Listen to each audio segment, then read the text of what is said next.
ಎಲ್ಲ ವೆಜಿಟೇಬಲ್ ಹಾಕಿ ಬೇಳೆ ಸಾಂಬಾರು ಮಾಡ್ತಾಯಿದ್ದೀನಿ. ಅದಕ್ಕೆ ಬೇಳೆ, ಬೆಳ್ಳುಳ್ಳಿ, ಈರುಳ್ಳಿ, ಕೊತ್ತಂಬರಿ ಸ್ವಲ್ಪ ಹಾಕಬೇಕು, ಜಾಸ್ತಿ ಹಾಕಬಾರ್ದು. ಸ್ವಲ್ಪ ಹಾಕಿ ತುಂಬ ಟೇಸ್ಟಾಗಿರುತ್ತೆ. ಟೊಮೊಟೊ,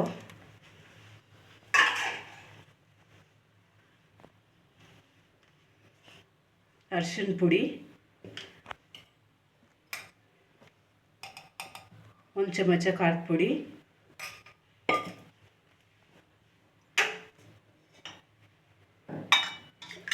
ನೀರು ಹಾಕ್ತಾಯಿದ್ದೀನಿ, 4 ಲೋಟ ನೀರು.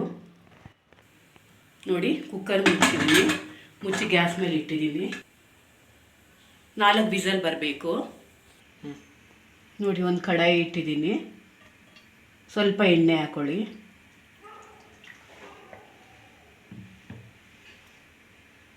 ಎಣ್ಣೆ ಕಾದಿದ ಮೇಲೆ ಅರ್ಧ ಸ್ಪೂನ್ ಸಾಸಿವೆ, ಸ್ವಲ್ಪ ಜೀರಿಗೆ, ಕಡಲೆಬೇಳೆ, ಉದ್ದಿನಬೇಳೆ,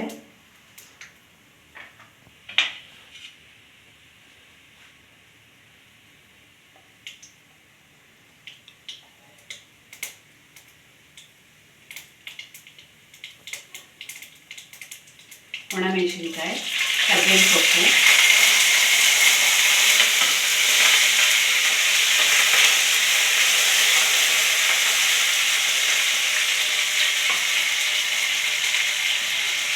ವೆಜಿಟೇಬಲ್ ಎಲ್ಲ ಎಣ್ಣೆಲಿ ಹಾಕ್ತಾಯಿದ್ದೀನಿ.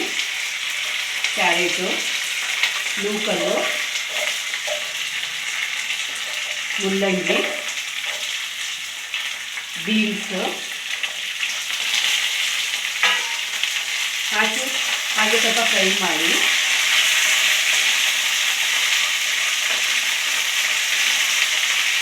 ರುಚಿಗೆ ತಕ್ಕಷ್ಟು ಉಪ್ಪು,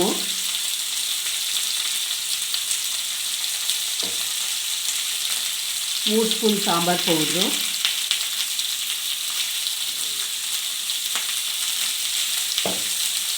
ಹಾಕಿ ಚೆನ್ನಾಗಿ ಕಲಿಸ್ಕೊಡಿ.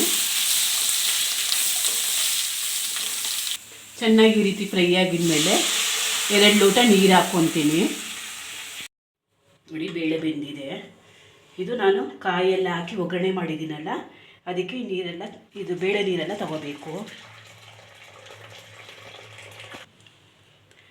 ನೋಡಿ, ಬೇಳೆ ನೀರೆಲ್ಲ ತಗೊಂಡು ಚೆನ್ನಾಗಿ ಸ್ಮಾಶ್ ಮಾಡಬೇಕು. ನೋಡಿ, ಚೆನ್ನಾಗಿ ಸ್ಮಾಶ್ ಮಾಡಿ ಇದನ್ನು ತೆಗ್ದು ಇದೆಲ್ಲ ಹಾಕ್ತಾಯಿದ್ದೀನಿ ಕುಕ್ಕರಲ್ಲಿ.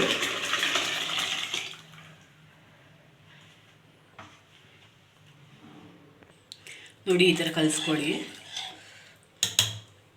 ಕಲಸಿ ನೋಡಿ, ಉಪ್ಪು ಖಾರ ರುಚಿ ನೋಡಿ ಮುಚ್ಚಳ ಹಾಕ್ತಿದ್ದೀನಿ. ಇದು 1 ವಿಸಲ್ ಬರಬೇಕು. ನೋಡಿ, 1 ವಿಸಲ್ ಬಂದಿದೆ.